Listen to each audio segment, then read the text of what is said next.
सर्वधर्मस्वरूपिणे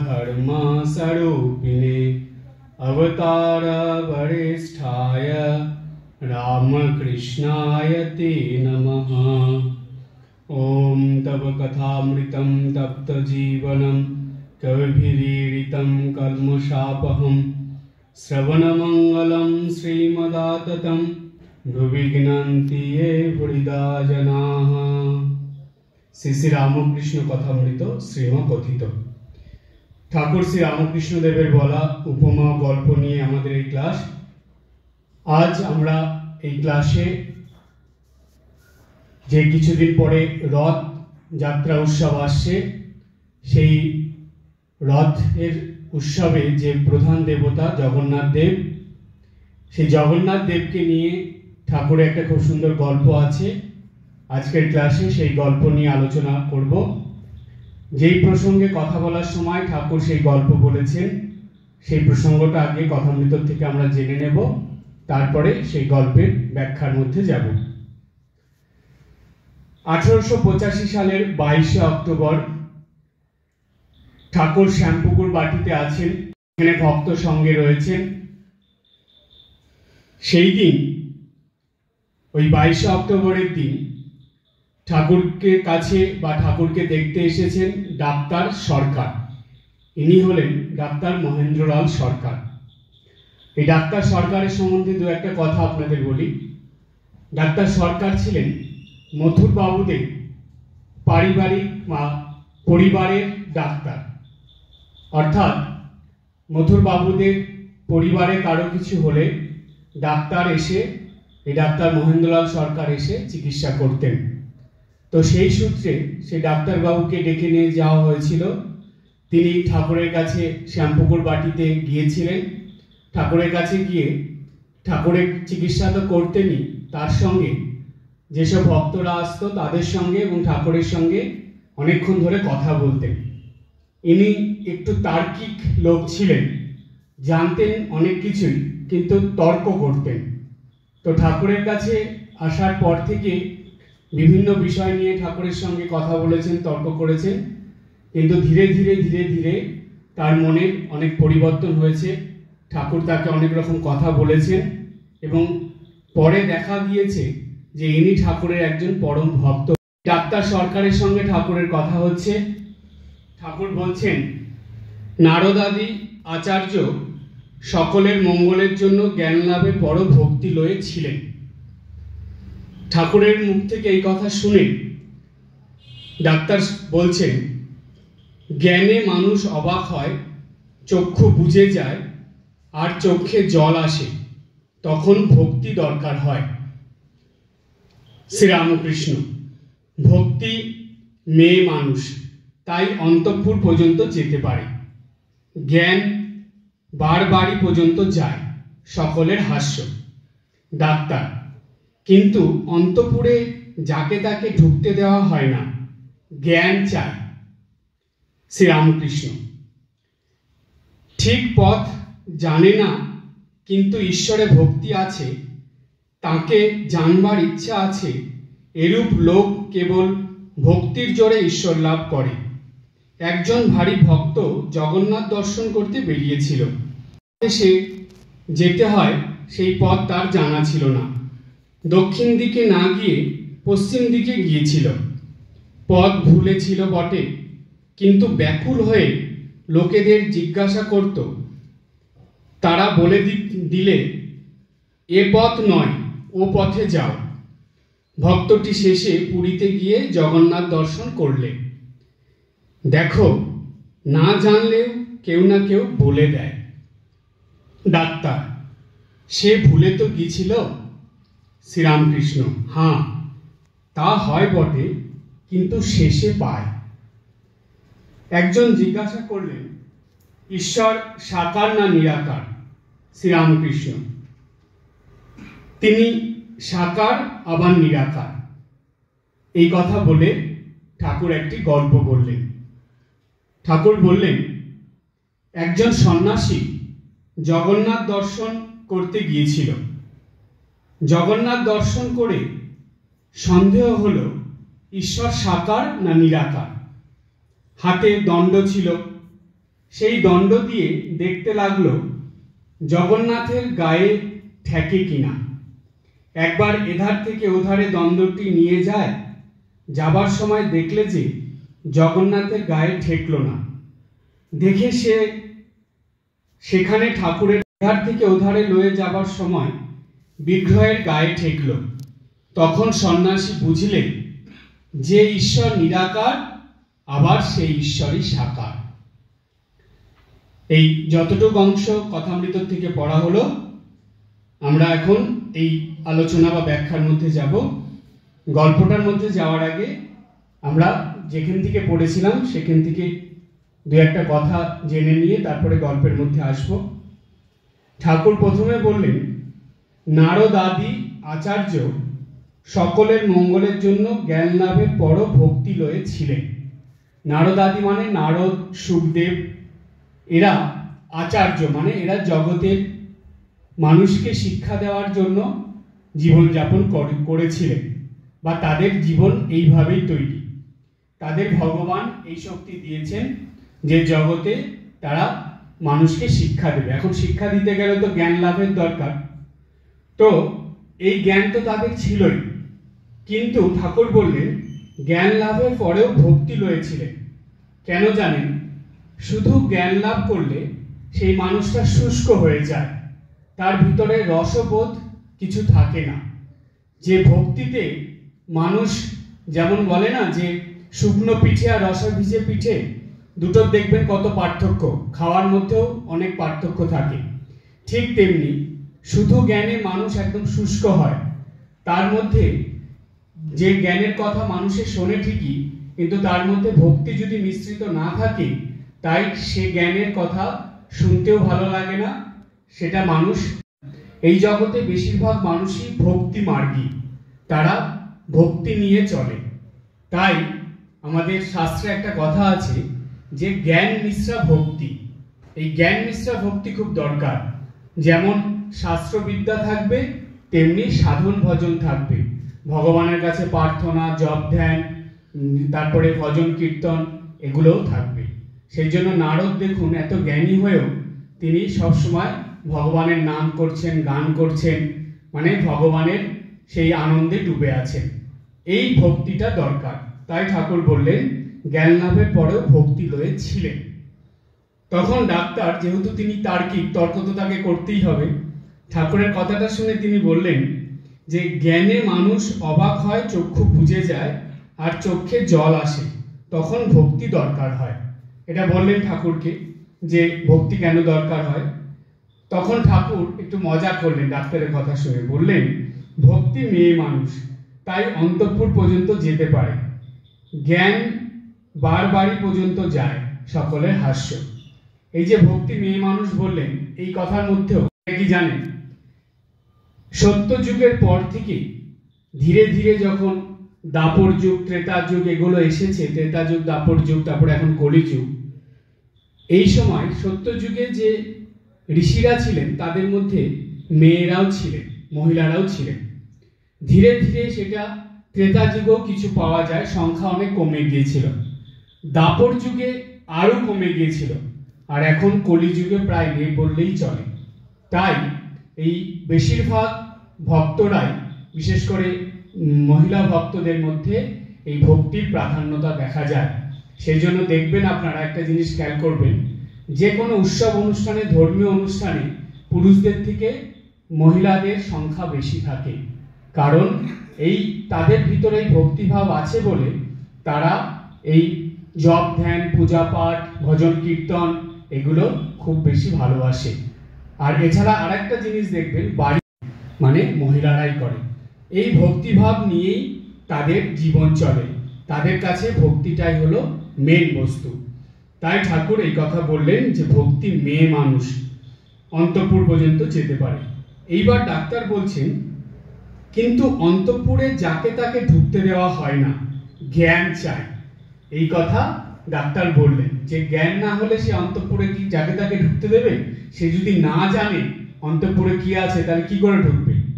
তো ডাক্তারের এই কথা শুনে ঠাকুর একটা খুব সুন্দর উদাহরণ দিলেন। বললেন ঠিক পথ জানে না, কিন্তু ঈশ্বরে ভক্তি আছে, তাকে জানবার ইচ্ছা আছে, এরূপ লোক কেবল ভক্তির জোরে ঈশ্বর লাভ করে।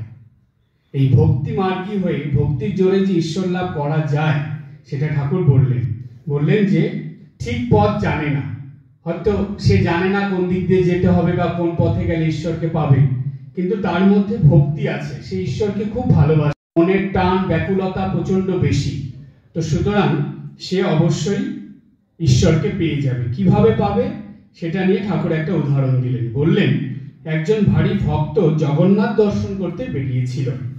পুরী কোন পথে সে জানে না, পুরীতে যাবে, পুরী যাওয়ার পথ জানে না, কিন্তু তার জগন্নাথ দর্শন করতে হবে, এই মনোভাব নিয়ে, এই ব্যাকুলতা নিয়ে সে বাড়ির থেকে বেরোলো। এইবার যে দক্ষিণ দিকে যাওয়ার কথা, সে দক্ষিণ দিকে না গিয়ে পশ্চিম দিকে যাচ্ছিল। এবার অনেক পথ যেতে যেতে সে যার সঙ্গে দেখা হচ্ছে জিজ্ঞেস করছে, হয়তো একজন দুজন বলতে পারছে না, কিন্তু এর মধ্যে থেকে একজন তো জানবে যে পুরী কোন দিকে, সে হয়তো গেছে আগে, তখন সে সেই লোকটাকে বলে দিল যে না, তুমি এই দিকে যাচ্ছ, এটা ভুল পথ, পুরী এই দিকে নয়, তুমি দক্ষিণ দিকে যাওয়া শুরু করলো এবং গিয়ে পুরীতে উপস্থিত হলো, জগন্নাথ দর্শন করলো। তাই ঠাকুর বললেন যে ভক্তটি শেষে পুরীতে গিয়ে জগন্নাথ দর্শন করলে, তারপরে বলছেন, দেখো, না জানলেও কেউ না কেউ বলে দেয়। এই যে মনের ভিতরে ব্যাকুলতা, আন্তরিকতা, ঈশ্বরের প্রতি ভালোবাসা, এটা কি ভগবান জানেন না? এটা তো তিনি জানেন। তার নাম নিয়ে যে একজন ভক্ত বেরিয়েছে, তাকে যে তার কাছে আনতে হবে, মানে জগন্নাথ দেব যে সেই ভক্তকে নিজের কাছে আনবেন, তিনি উপায় করে দেবেন যে কিভাবে সেই ভক্তকে নিয়ে আসবে।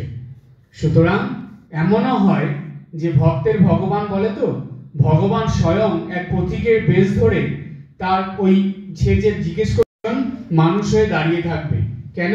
তাকে বলে দেওয়ার জন্য যে তুমি এই পথে যাও, গেলে তুমি পুরীতে পৌঁছাবে, জগন্নাথের দর্শন করবে। ভগবান ভক্তের জন্য, তার ভক্তের সুবিধার জন্য, মঙ্গলের জন্য অনেক কিছুই করতে পারেন, সেই জন্যই বলা হয় ভক্তের ভগবান। এবার ডাক্তার বললেন, সে ভুলে তো গিয়েছিল, ওইটা ধরেছে। দেখুন, যারা তর্ক করবে তারা ওই ভালো কথার থেকেও একটা কিছু বের করে নেবে তর্ক করার জন্য। তো এরপরে ঠাকুর বললেন, হ্যাঁ তা হয় বটে, কিন্তু শেষে পায়। সে তো শেষে গিয়ে পৌঁছলো, একটু এদিক ওদিক হলো, কিন্তু শেষে গিয়ে তো পৌঁছলো। এবার একজন জিজ্ঞেস করলেন যে ঈশ্বর সাকার না নিরাকার। ঠাকুর ওইখানে ডাক্তারের সঙ্গে যে কথা বলছিলেন, ওইখানে আরো ভক্তরা ছিলেন, তো তার মধ্যে থেকে একজন ভক্ত জিজ্ঞেস করলেন যে ঈশ্বর সাকার না নিরাকার। ঠাকুর তখন উত্তর দিচ্ছেন, তিনি সাকার আবার নিরাকার। এই কথা বলে ঠাকুর গল্পটা বললেন। একজন সন্ন্যাসী জগন্নাথ দর্শন করতে গেল, তাকে দেখে প্রণাম করেছেন, জগন্নাথকে দেখছেন, হঠাৎ করে তার মনে হলো যে আচ্ছা, এই জগন্নাথ দেব, তিনি তো জগতের নাথ ঈশ্বর, তাহলে তিনি কি সাকার না নিরাকার? এই নিয়ে তো মতভেদ অনেকদিন ধরেই আছে। তিনি সেটা স্বয়ং ঈশ্বরের কাছে দাঁড়িয়ে এই কথাটা তার মনে এসেছে, সেই সন্ন্যাসীর মনে। তো তার হাতে দণ্ড ছিল, মানে একটা লাঠি ছিল। সে তখন দেখলো যে আচ্ছা, আমি দেখি তো এই দণ্ড দিয়ে। সে তখন কি করলো, সে যে দেখতে লাগলো যে জগন্নাথের গায়ে এই দণ্ডটা ঠেকে কিনা। জগন্নাথ দেবের গায়ে দিকে যে লাঠিটা নিয়েছে, এদিক থেকে ওদিক করেছে, তখন দেখছে যে ঠেকছে না। এবার তাকিয়ে দেখছে যে ওইখানে জগন্নাথ দেব নেই, ফাঁকা ওই জায়গাটা। আবার যখন লাঠিটা সরিয়ে এনেছে, দেখছে জগন্নাথ দেব আছে, তো বলছে যে জগন্নাথ দেব এই ছিল, আবার দেখছে নেই, তাহলে নিরাকার সে ভাবলো। আবার লাঠিটাকে এদিক থেকে ওদিক নিতে গেছে, তখন দেখছে জগন্নাথ দেব আছে, মানে ওর গায়ে ঠেকে গেল লাঠিটা। তার মানে জগন্নাথ দেব দেখা দিলেন যে, আবার সন্ন্যাসীর মনে হলো এইমাত্র ছিল না, তার মানে নিরাকার, আবার এখনই আসলো, তার মানে তিনি সাকার। এবার ঠাকুর বলছেন যে তখন সন্ন্যাসী বুঝলে যে ঈশ্বর নিরাকার আবার সাকার, তার মানে ভগবান শক্তি, তিনি একটা জ্যোতি স্বরূপ। ওই জ্যোতির শক্তি থেকে ভক্তরা যখন ঈশ্বরের আরাধনা করে, সাধনা করে, দেখবেন এক একজন ভক্তের এক একটা দেবদেবীর প্রতি মনের বিশেষ আকর্ষণ, টান, ভালোবাসা, আসক্তি থাকে। কেউ কালীকে ভালোবাসে, কেউ শিবকে ভালোবাসে, কেউ দুর্গা, কেউ জগদ্ধাত্রী, কেউ সারদা মা, কেউ শ্রীরামকৃষ্ণ, কেউ কৃষ্ণ, কেউ রাম, কেউ জগন্নাথ। এরকম ভক্তদের মধ্যে মনের ভাব থাকবেই থাকবে। তাই সেই রূপটার প্রতি, ঈশ্বরের যে রূপটাকে তার ভালো লাগে, সে ভালোবাসে, সেই রূপটার প্রতি তার ভক্তি, বিশ্বাস, ভালোবাসায় সে যদি জপ, ধ্যান, সাধন, ভজন, পূজা পাঠ করে, ঈশ্বরের কাছে প্রার্থনা করে, তাহলে ওই যে জ্যোতিস্বরূপ ঈশ্বর, তিনি সেই রূপেই তার কাছে দেখা দেন। ওই একই শক্তির থেকে বিভিন্ন রূপে আসছে। এই উদাহরণ হিসাবে আমাদের উপনিষদে বলা আছে যে তিনি একটা জায়গায় স্বয়ং ব্রহ্ম হয়ে, মানে জ্যোতিস্বরূপ হয়ে আছেন। সেই ব্রহ্মই যখন শক্তি হয়ে আসে, তখন তিনি একটা রূপ পরিগ্রহ করেন। না হলে তার রূপের কোনো দরকার নেই। ভক্তদের মনোবাঞ্ছা পূরণ করার জন্য তিনি বিভিন্ন রূপে এসে লীলা করেন। যে যত অবতার পুরুষরা এসেছেন, তাদের সঙ্গে তাদের শক্তিরা এসেছে, মানে ভগবতী, ভগবান এসেছেন, ভগবতী এসেছে, এরা সবাই ভক্তদের মনোবাঞ্ছা পূরণ করার জন্য, তাদের মঙ্গলের জন্য, কল্যাণের জন্য সেই রূপেই দেখা দিয়েছেন। আমি একজন মহারাজের কাছে শুনেছিলাম, সে ঠাকুর শ্রীরামকৃষ্ণ দেবকে খুব ভালোবাসতেন, ঠাকুরের কাছে এসেছেন, জপ ধ্যান করছেন, কিন্তু তার ছোট থেকেই কৃষ্ণের প্রতি তার একটা মনের আলাদা ভাব ছিল। তিনি ওই ঠাকুরের মধ্যেই, ঠাকুরকে দেখতে দেখতেই ঠাকুরের মধ্যেই কৃষ্ণের দর্শন পেয়ে গিয়েছিলেন। তাহলে জানবেন, কথাটা হলো এই, ঠাকুর হলেন যুগাবতার, এই যুগের অবতার তিনি। আমরা যদি ঠাকুরকে ধরে রাখি, ঠাকুরকে পাওয়ার মধ্যে দিয়ে আমরা যাকে দেখতে চাইব, তাকেই ঠাকুরের মধ্যে দেখতে পাব। নারায়ণ বলুন, শিব বলুন, যেই রূপই বলুন, সবকিছু ঠাকুরের মধ্যে দেখতে পাব। তাই ঠাকুরের প্রণাম মন্ত্রে দেখবেন বলা হয়, সর্বদেব দেবী স্বরূপায়। সব দেব দেবীকে ঠাকুরের মধ্যে দেখা যাবে। সেই জন্যই তো তিনি যুগ অবতার। যুগ অবতার কথার মানেই হলো এটা, এই যুগের অবতার তিনি, মানে এই যুগের ঈশ্বর ভগবান তিনি। তো তার মধ্যে দিয়েই যত ঈশ্বর, দেব দেবী, ভগবানের চিন্তা আমরা করি, সব কিছু এই ঠাকুরের মধ্যেই আমরা দেখতে পাব। তাই ঠাকুরের এই যে গল্পটা জগন্নাথ দেবের, তার মানে জগতের নাথ তিনি সাকার রূপে, ওই রূপে আছেন, ওই রূপেই ভক্তদের তিনি কৃপা করছেন, ভক্তদের মঙ্গল করছেন, ভক্তদের আশীর্বাদ করছেন, তাদের মনোবাঞ্ছা পূর্ণ করছেন।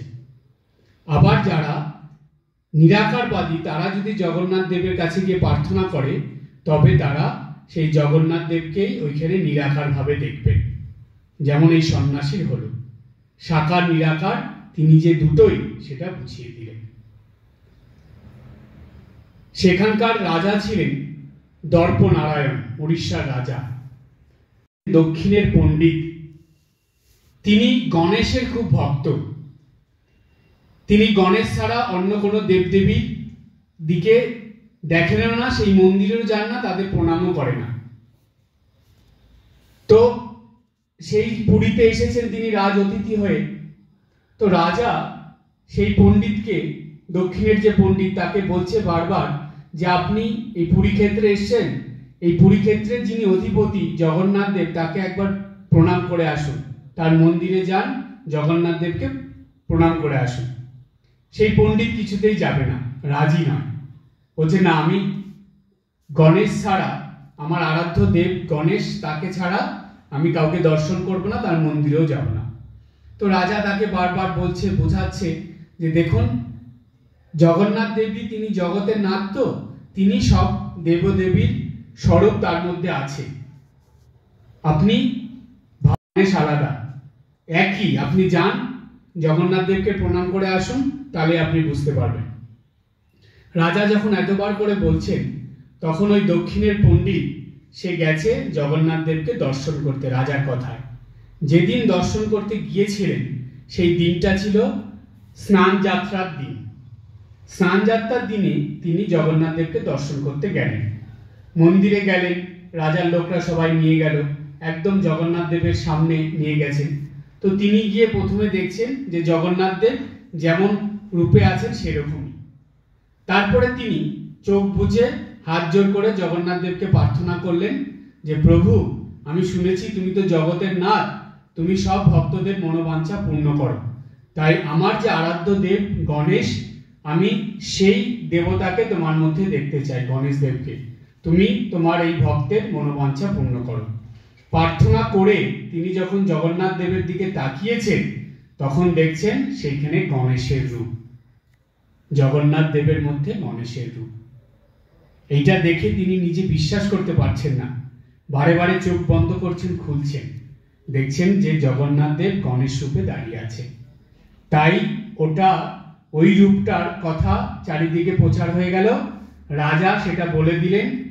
তখন থেকে প্রতি স্নানযাত্রার দিনে বিকেলবেলা জগন্নাথ দেবের স্নানযাত্রার উৎসব শেষ হওয়ার পরে তাকে গণেশ বেশে সাজানো হয়, গণেশের রূপ ধারণ করানো হয় জগন্নাথ দেবকে।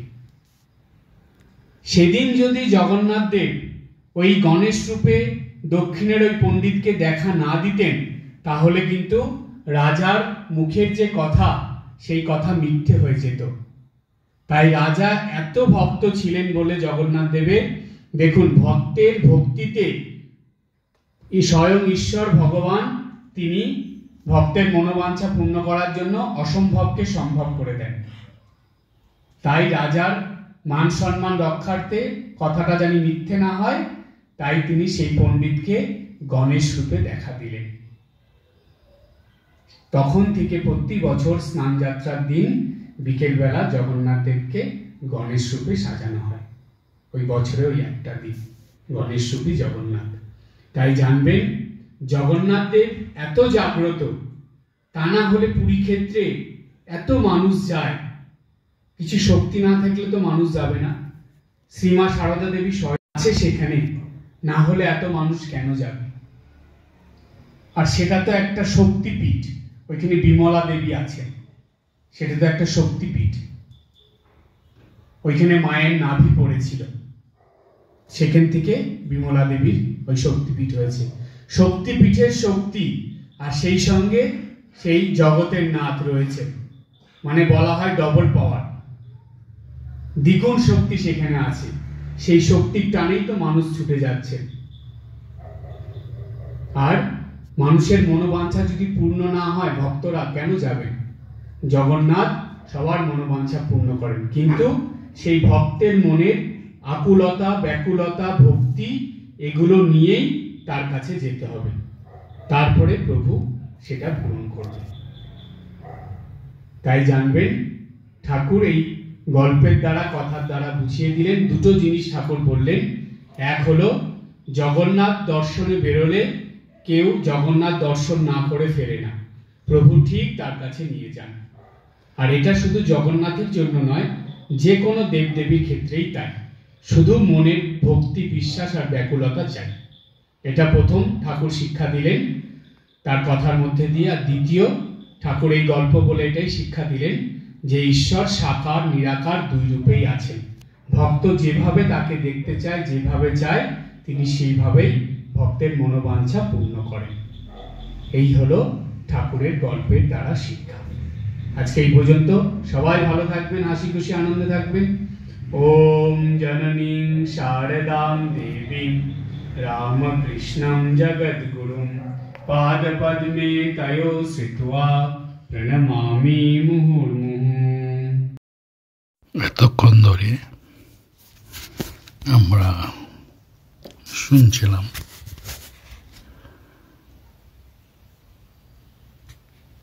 কাজল মহারাজের পাঠ।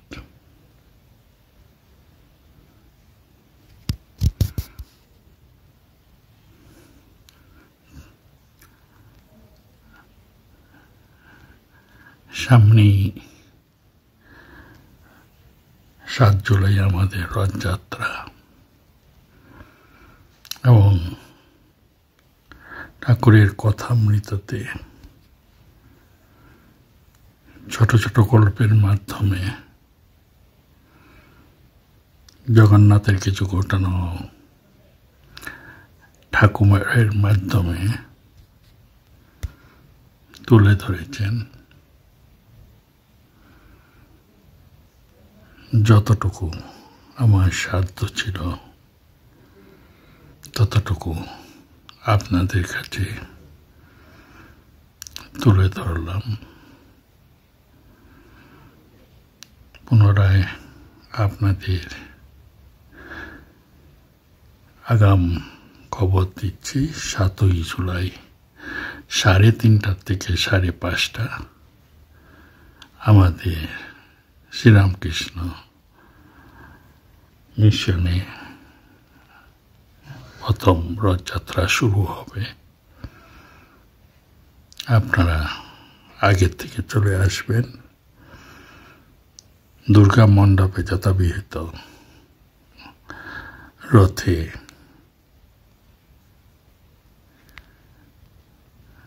জগন্নাথ ইত্যাদি দেবতাকে পূজা করা হবে এবং সকলে মিলে দড়ি ধরে আস্তে আস্তে রথটাকে টানবো। বেশি বড় রথ নয় এবং ঠাকুরের মন্দিরের সামনে ঠাকুরের কাছে কিছুদিন জগন্নাথ, বলরাম, সুভদ্রা থাকবেন। আবার 16ই জুলাই আপনাদের